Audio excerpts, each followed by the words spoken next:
The United States prides itself on a justice system that strives for fairness and truth. We believe in a system where laws are crafted based on facts and applied equally to all. Yet, history reveals a more troubling reality. Throughout our nation's past, misinformation, often fueled by fear and prejudice, has woven its way into the fabric of our legal system. This has resulted in flawed laws and policies that have caused lasting harm. These injustices remind us that the pursuit of justice requires constant vigilance against the insidious influence of falsehoods.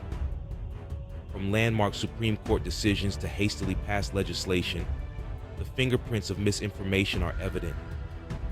These instances challenge our faith in the very institutions designed to protect us.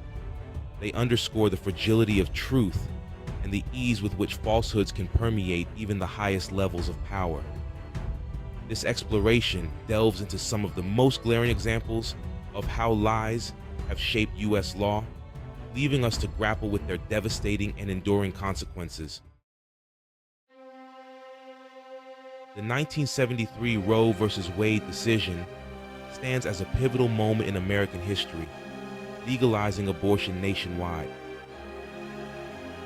However, the case's origins are intertwined with a lie that continues to cast a shadow over the abortion debate. Norma McCorvey, known as Jane Roe in the legal proceedings, claimed she was R-worded, a story intended to bolster her case for an abortion. Years later, McCorvey admitted she fabricated the R word. This revelation sent shockwaves through the country, fueling anti-abortion advocates who argued the landmark ruling was based on a lie. While Roe v. Wade was ultimately decided on the right to privacy rather than the specifics of McCorvey's case, the revelation of her lie provided ammunition for those seeking to overturn the decision.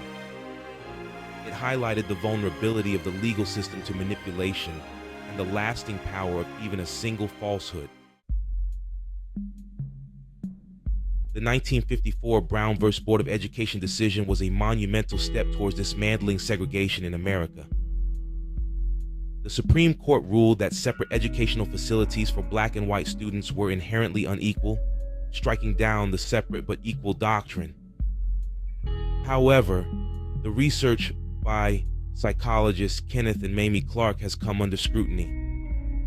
Their doll test showed African American children preferring white dolls. Critics argue the study's methodology was flawed. The Brown decision remains crucial, but the controversy highlights the need to scrutinize legal evidence. The 1989 Central Park jogger case stands as a chilling example of how racial bias, media frenzy, and coerced confessions can converge to create a perfect storm of injustice. 5 teenagers, Antron McCray, Kevin Richardson, Yusuf Salam, Raymond Santana, and Corey Wise, all black and Latino, were wrongfully convicted of the brutal assault and R-word of a white woman jogging in Central Park. Their convictions were secured through coerced confessions, extracted after hours of interrogation without lawyers or parents present.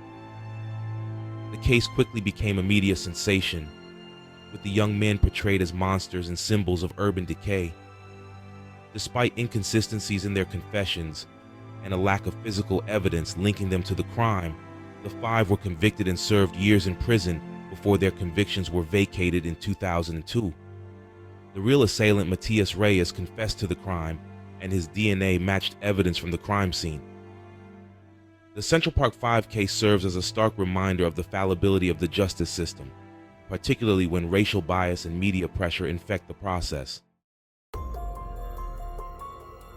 Next, the McMartin preschool trial. When fear begets monsters. The McMartin preschool trial, spanning from 1983 to 1990, epitomizes the devastating consequences of mass hysteria. The case began with allegations of child sexual abuse at the McMartin preschool in Manhattan Beach, California. These allegations quickly spiraled into a moral panic, fueled by sensationalized media coverage and the anxieties of the Satanic Panic era. The investigation and trial were plagued by flawed interview techniques, leading children to provide unreliable testimonies. Despite a lack of physical evidence, the McMartin preschool case became a media spectacle, destroying lives and leaving a lasting stain on the community.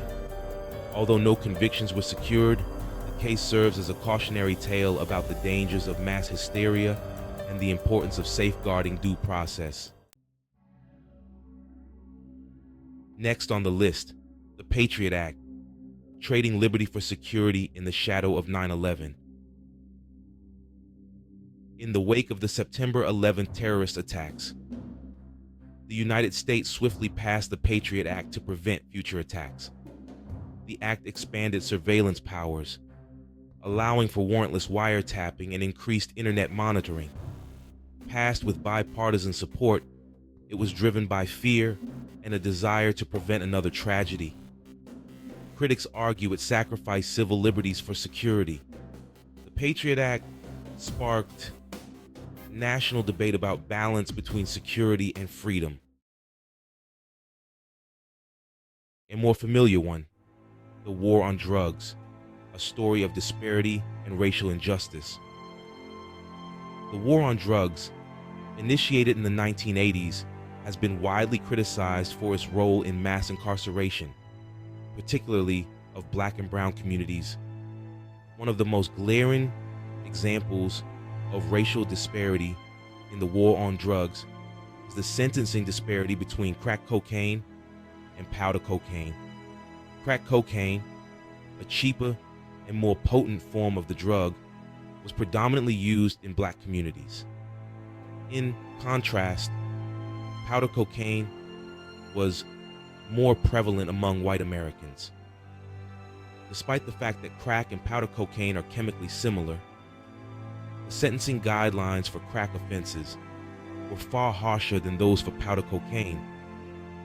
This disparity resulted in significantly longer sentences for Black Americans convicted of crack offenses, even if they possessed smaller quantities of the drug. The racial disparities in drug sentencing have had devastating consequences for Black communities, contributing to mass incarceration, family separation, and the perpetuation of poverty. And before we go, unraveling the threads of deception, the long road to justice, these examples demonstrate the insidious ways misinformation can infiltrate the legal system, leading to unjust laws and policies. Correcting these injustices is a complex and arduous process, often requiring years of advocacy, litigation, and public pressure. The overturning of wrongful convictions, the repeal of discriminatory laws, and the reform of flawed policies are all testaments to the resilience of those who fight for justice. However, the scars left by these injustices linger, serving as a reminder of the fragility of truth and the constant need for vigilance in safeguarding our legal system.